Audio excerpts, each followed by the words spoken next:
With just the flick of a switch, the world looks brighter, bigger, and better. Electricity keeps people, communities, and our country connected. Electricity has great power. However, it's not without its potential dangers in emergency situations. As emergency personnel, your first instinct is to rush in, lend a hand, and save lives. But if you're not careful, the wrong move could cost you and your crew their lives. This video is designed to prepare you with the knowledge and skills you need to safely navigate emergency situations involving electricity. We'll explore some of the most common scenarios you're likely to encounter on the job and advise you of the correct processes and protocols to follow in these situations. This information will then empower you to perform your duties safely. We're all accustomed to the sight of power lines, and most people have a basic understanding that electricity can be a serious hazard, whether above or below ground. However, in times of crisis, it can be easy to overlook the danger associated with electricity, with potentially devastating consequences. Here we're at the scene of a motor vehicle accident. As you can see, this car has collided with a pole. The victims are injured and need help. Stop. It's natural to want to approach the vehicle and start assisting those injured. However, since the car has hit a power pole, any fallen wire should always be treated as live and dangerous. Energised and de-energised power lines both look the same. Do not approach. Stay at least 8 metres away. That's roughly 2 ambulances in length. While your first instinct may be to move towards the vehicle, similarly, the natural instinct of the victims will be to try to get out. Both are potentially dangerous. Anybody trying to approach or exit the vehicle is at risk of receiving an electric shock as a result of the fallen power lines. I need you to stay in the vehicle. The power lines are down on the car and they're live. It's very dangerous to exit. What you can't see is that the ground has become energised, just like the car. This presents a new danger called step potential. This is best described as the energy flowing outward from the point of origin, like ripples on a pond. Every time a person takes a step closer to the point of origin, they are stepping into a different level of voltage with each step. As a result of this change in voltage, the electric current can pass through a person's body, causing serious injury or death. This presents a dangerous situation for both the victim and the responders. The proper course of action is to stay at least 8 metres from the accident site and any fallen power lines. Where possible, create an exclusion zone around the site and keep bystanders away. Call your communications centre and provide them with the location and details of the incident. They will then contact the local electricity distributor.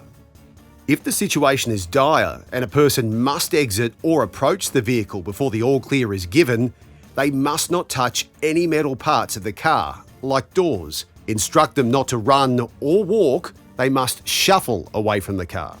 But remember, if the situation isn't life-threatening, always wait for an electrical distributor personnel to attend and confirm the site is safe before approaching the incident location. Perform a visual risk assessment to ensure there are no other electrical hazards and their associated risks present. Be alert to potential hazards. Power lines can recoil at any time. The final steps of testing involves earthing and short-circuiting the line.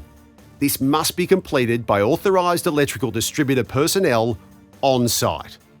While these steps can take time, it is imperative to ensure the safety of everyone involved. After these steps are completed and the electricity distributor personnel on the ground is given the all clear, proceed with the rescue efforts. Remember, always keep at least 8 metres away. Contact your control centre and ask for assistance from the local electrical distributor. Wait for the electrical distributor to confirm it's safe before proceeding with rescue efforts. Now let's look at another scenario that you are likely to encounter: fire. Whether it's a property fire, like a house fire, or a bushfire, the heat from the flames can damage electrical infrastructure and bring down power lines. Big or small, extreme caution must be taken when approaching a fire site. In the case of a property fire, the proper course of action is to turn off the power supply at the main switch. Keep in mind there may be more than one main switch.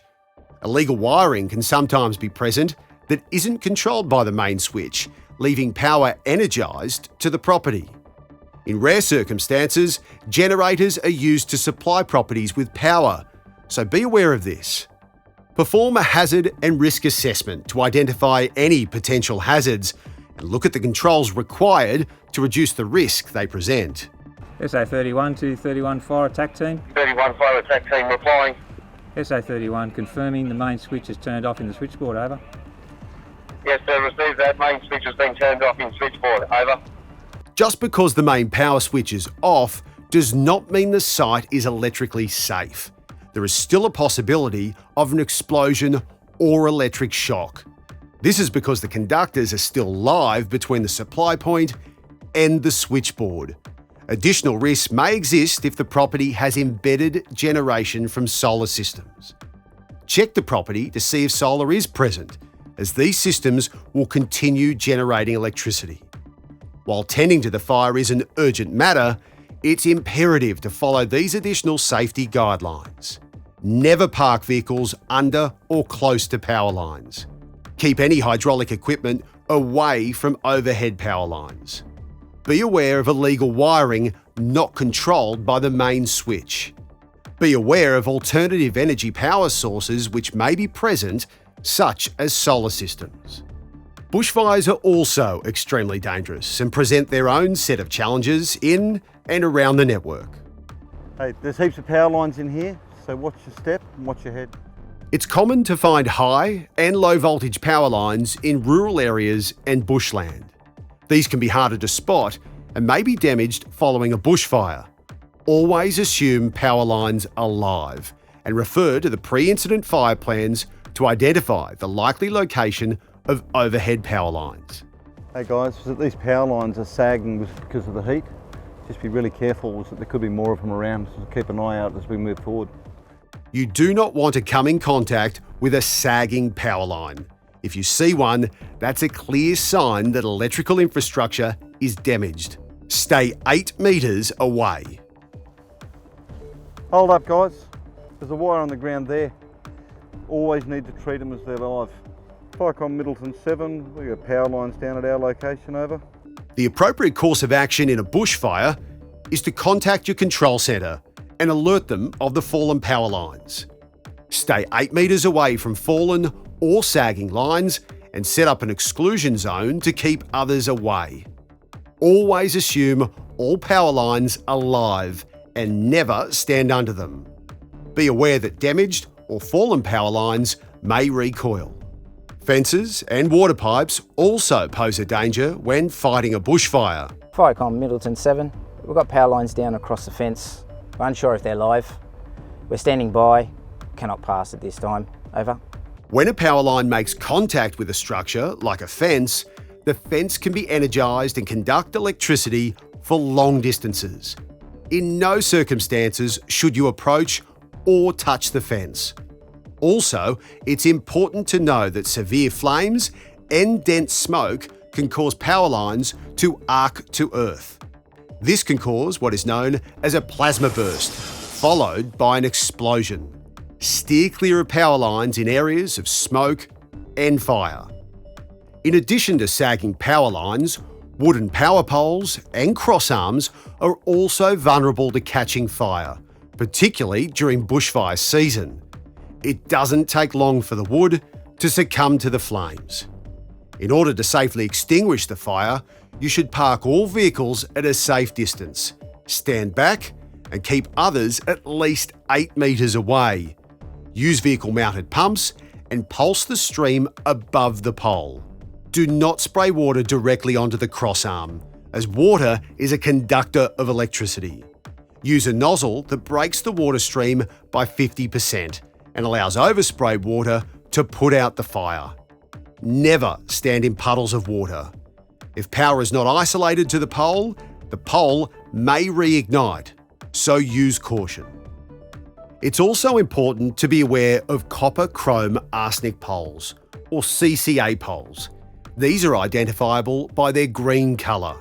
When damaged, CCA poles present a potential cancer risk, so they must be wrapped to allow for safe handling, and personnel must wear the correct PPE for the task. Fire can also strike a substation. When this happens, there's a risk of toxic fumes being released from the burning of insulation, and equipment is often filled with oil. Extreme caution should be taken when attending any incidents at a substation or any other electricity facility. Never enter a substation without an electrical distributor personnel present, as they know what additional risks are inside, including chemicals and other hazardous materials. During wild weather, fallen trees and flying debris can take down electrical equipment and power lines. You are responding to events on the electricity network that prevent it operating as normal. As such, extra dangers may be present. Watch out, Dave. Looks like we've got a down power line. We'll have to treat it as live and stay 8 metres away. Storm-related damages present a wide range of potential hazards. As previously mentioned, you should always assume fallen power lines are live and take the appropriate course of action before proceeding to work in the area. When working in the aftermath of a storm, the appropriate course of action is to contact the local electricity distributor to isolate the power. Set up an exclusion zone where possible to keep bystanders and emergency personnel 8 metres from live wires. Be alert to any potential electrical hazards at the location. Never touch any power lines, associated hardware, or solar panels. Approval will never be given over the phone.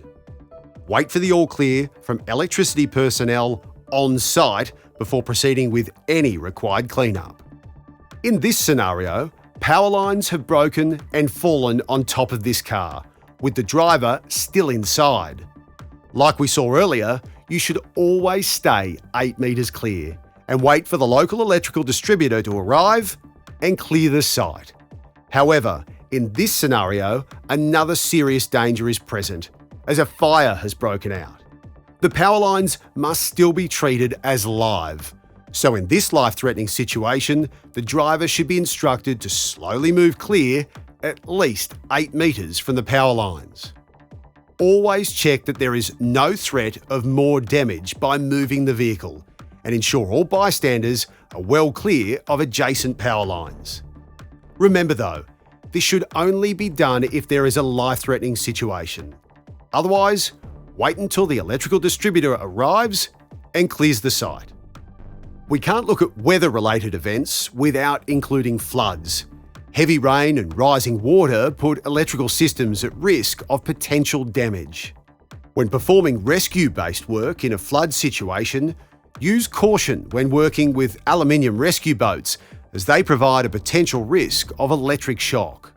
If you're operating upstream, maintain at least 250 metres from power lines in case of a motor failure. If you're downstream, maintain at least 8 metres distance. Network operators may not isolate electricity until floods reach 1 metre from the overhead wiring. This is to ensure that the electrical supply is maintained to communities in times of disaster. Always assume power lines are live, even if they're underwater. Remember that the clearance between power lines is reduced during flooding. Proceed with caution and always stay the required safe distance away. As mentioned earlier, if a property has solar power or a battery energy storage system, these will still energise the structures they feed. Snow can also have an impact on the electrical infrastructure. Heavy snow can reduce clearances underneath power lines, so always exercise caution during snowy conditions. Always look up and observe the impact snow might be having on the power lines. Our railway network transports millions of Australians each day. If there is a mechanical failure or other type of emergency, care must be exercised when navigating these high voltage areas. If called to attend an emergency within the rail corridor, overhead railway electrical infrastructure should be treated the same as other electrical power lines and assumed to be live.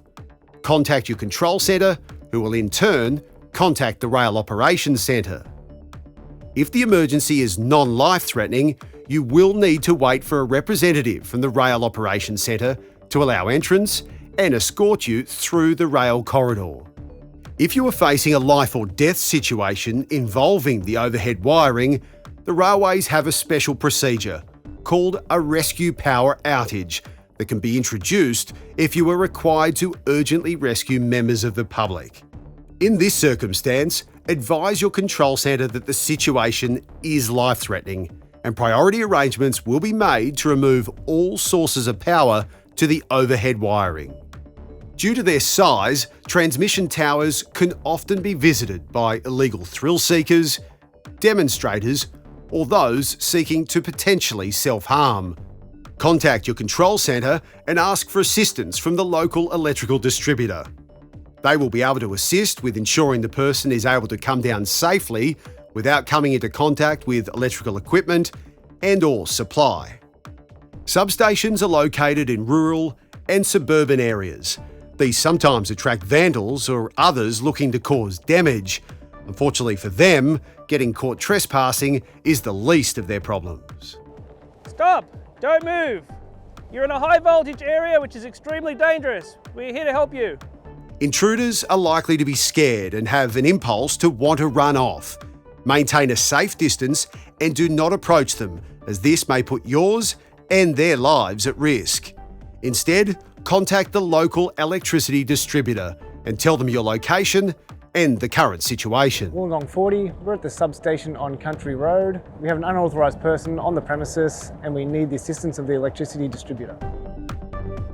Stay calm, be firm and reassuring. Wait for the electrical distributor to arrive and provide a safe exit. Due to their perceived high value, thieves can try to cut and steal copper electrical cabling and equipment. They often do not realise that these are still live and potentially deadly if handled incorrectly or cut.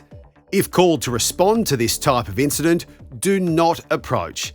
In the case of an injury or fatality, do not touch the body. Remain 8 metres clear and wait for electrical personnel to arrive and perform all their required testing and checks to ensure the area is safe. Finally, it's important to remember that there are all types of equipment that distribute electricity across the community. They are located in every suburb. Regardless of whether the equipment is of high voltage or of low voltage, it can be extremely dangerous when involved in an incident. Here you'll see a truck has come into contact with the overhead service cable connecting the adjacent house to the network. Hi, I've made contact with the electricity wires. They're still touching. I'm not sure what the damage is or what to do. It is important to always treat situations like this as potentially life-threatening, reviewing the situation in a methodical way to ensure the truck can be removed safely in a controlled way. The electricity network uses a range of different cables. Even if you suspect a cable to be a communications cable, do not touch or move it. It may have come into contact with high or low voltage lines. Stay 8 metres away, call your control centre and ask for assistance from the local electricity distributor. Wait for an electricity distributor personnel to attend and give the required all clear. Again, remember the core principles to appropriate action. Stay 8 metres away and keep others away also. Contact your control centre. Perform a risk assessment and wait for the required all clear before entering the scene. The Australian electricity network is among the safest and most reliable in the world. However, incidents can see a range of potential hazards and dangerous situations occur on the network.